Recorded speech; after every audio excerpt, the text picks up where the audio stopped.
अस्सलाम वालेकुम।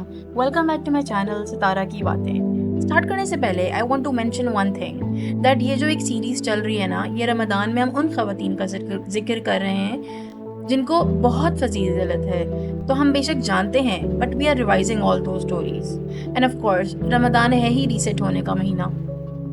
बीबी मरियम की story is a bit long and every story is interlinked to another incident या event, इसलिए इसको मैंने पार्ट्स में डिवाइड कर दिया है और फिर हम कंटिन्यू आज करेंगे। लेकिन आगे की कहानी यानी हज़रत जिब्राईल अलैहिस्सलाम जब अल्लाह का पैगाम लेकर आए एंड जब आप हामला हुई तो क्या क्या फेस किया आपने, ये सब और ऑफ कोर्स अल्लाह की कुदरत हम इस वीडियो में समझेंगे।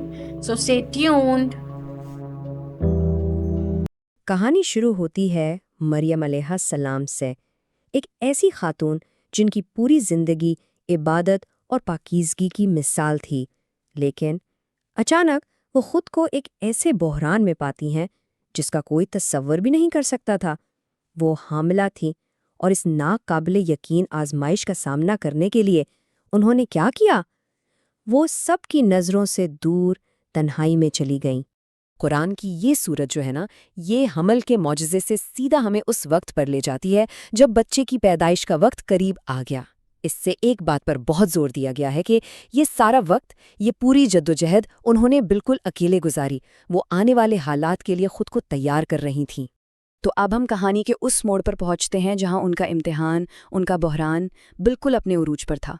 और ये समझना बहुत ज़रूरी है कि ये सिर्फ जिस्मानी तकलीफ नहीं थी, नहीं, बल्कि ये कई तरह के दुख थे जो एक साथ एक ही वक्त में उन पर आ पड़े थे। सबसे पहली और सबसे बड़ी चीज़, वो बिल्कुल अकेली थीं। सोचें ज़रा, कोई मदद करने वाला नहीं, कोई तसल्ली देने वाला नहीं, बस वो थीं और उनकी आजमाइश। फिर जिस्मानी तकलीफ, और ये कोई मामूली दर्द नहीं था, बच्चे की पैदाइश का दर्द।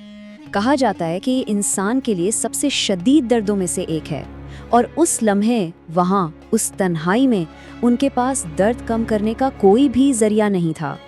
और शायद इन दोनों चीज़ों से भी बड़ा था समाजी खौफ, लोगों का डर, ये दहशत कि वो एक पाकदामन, एक गैर शादीशुदा औरत एक नौमौलूद बच्चे के साथ वापस अपने लोगों में कैसे जाएंगी, अपने ख़ानदान का, अपने माशरे का सामना कैसे करेंगी। और उस सब के बोझ तले उनके मुंह से ये अल्फाज निकलते हैं। जानते हैं, इसमें एक बहुत गहरा सबक है। ये हमें बताता है कि दुनिया के सबसे नेक लोग भी जब तकलीफ हद से बढ़ जाए तो मगलूब हो सकते हैं। ये उनकी कमज़ोरी नहीं, बल्कि उनके इंसान होने का एक बहुत ताकतवर इजहार है।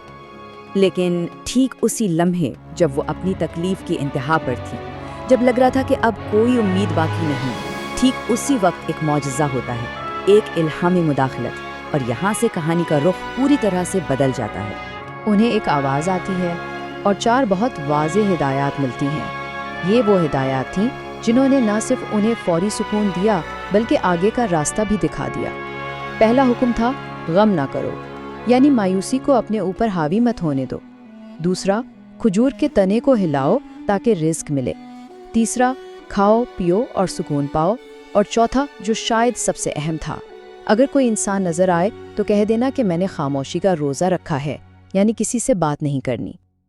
अब यहाँ रोज़े का मतलब समझना बहुत ज़रूरी है।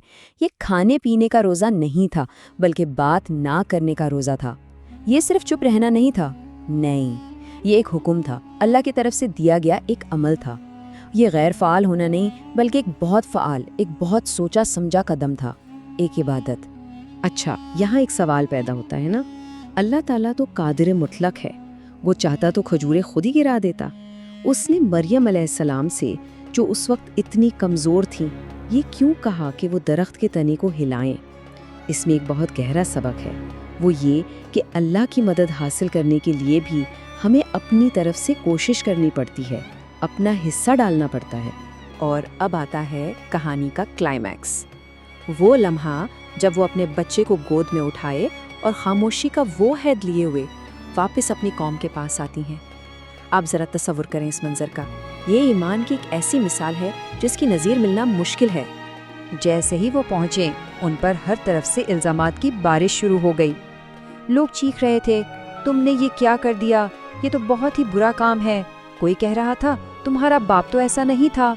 کوئی کہہ رہا تھا تمہاری ماں تو بدکار نہیں تھی، اور ہر الزام کے جواب میں مریم کا رد عمل کیا تھا؟ خاموشی۔ انہوں نے ایک لفظ نہیں کہا، کوئی بحث نہیں، کوئی صفائی نہیں، صرف وہ خاموشی جو اللہ کا حکم تھی۔ اب ان کی قوم حیران اور غصے میں تھی۔ وہ سوچ رہے تھے کہ یہ کیا مذاق ہے۔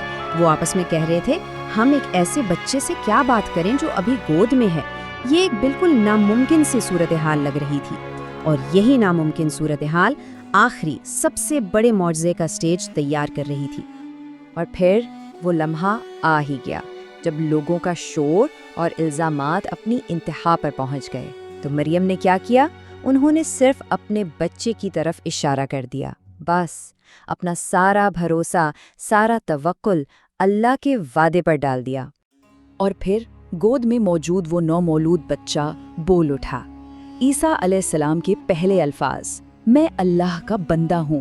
انہوں نے اپنی والدہ کا دفاع کیا، اپنا تعارف کرایا اور اپنے مشن کا اعلان کر دیا۔ یہ ایک ایسا دفاع تھا جس کا کوئی انسان مقابلہ کر ہی نہیں سکتا تھا۔ بس اس ایک لمحے میں سب کچھ بدل گیا۔ ان کی پاک دامنی ثابت ہو گئی، ان کی عزت بحال ہو گئی، ان کی آزمائش کا اختتام ایک ایسے معجزے پر ہوا جسے کوئی جھٹلا نہیں سکتا تھا۔ یہ ان کے صبر اور ایمان کا صلہ تھا۔ تو اس پوری طاقتور کہانی سے ہم آج کیا سیکھ سکتے ہیں؟ کیونکہ یہ صرف ایک تاریخی واقعہ تو نہیں ہے، نہیں، اس میں ہمارے لیے، آج کے دور کے لیے بہت گہری حکمت چھپی ہوئی ہے۔ تو آئیے ان اسباق کو ایک نظر میں دیکھتے ہیں۔ پہلی بات، جذباتی تکلیف بالکل حقیقی ہوتی ہے، یہاں تک کہ سب سے نیک لوگوں کے لیے بھی۔ دوسری بات، ہمیں اپنا حصہ ڈالنا ہوتا ہے، اپنی کوشش کرنی ہوتی ہے، بھلے ہی ہم معجزے کا انتظار کر رہے ہوں۔ تیسرا سبق، کبھی کبھی الزامات کا بہترین جواب صرف اور صرف خاموشی ہوتی ہے، اور یہ بھی کہ اللہ اپنے نیک بندوں کی عزت کی حفاظت خود کرتا ہے۔ اور آخر میں یہ کہ آزمائشیں اگر صبر سے برداشت کی جائیں تو انسان کے درجات بلند کرنے کا ذریعہ بن جاتی ہیں۔ یہاں ایک بہت اہم نکتہ ہے، مریم علیہ السلام نے لوگوں کی باتوں پر، ان کے الزامات پر اللہ کے حکم کو ترجیح دی، اور اسی اطاعت کی وجہ سے خدا کی نظر میں ان کا مقام اور بھی بلند ہو گیا۔ اور آخر میں ایک بہت ہی گہری سوچ، تنہائی عزت کا باعث بن سکتی ہے۔ اگلی بار جب کبھی تنہائی محسوس ہونا تو مریم اور اس کھجور کے درخت کو یاد کیجیے گا، کیسے اسی تنہائی نے انہیں وہ عزت اور وہ مقام عطا کیا کہ ان کا ذکر آج تک اور ہمیشہ ہوتا رہے گا۔ بے شک ہمیشہ ہوتا رہے گا۔ امید ہے آپ کو کافی اچھا لگا ہوگا یہ سن کر۔ ایک چیز نوٹس کی ہے آپ نے کہ ہر کہانی، چاہے وہ بی بی حوا کی ہو، بی بی مریم کی یا ان کی والدہ کی، ہر کہانی کو سن کر اپنے رب پر اور زیادہ اسٹرانگ توکل ہونے لگ جاتا ہے، ایمان تازہ ہو جاتا ہے۔ جتنا شکر کریں ہم اللہ کا وہ کم ہے کہ اس نے ہمیں اتنا کچھ نوازا ہے۔ الحمدللہ۔ اپنا بہت خیال رکھے گا، مجھے اور میری فیملی کو دعا میں یاد رکھے گا۔ اللہ حافظ۔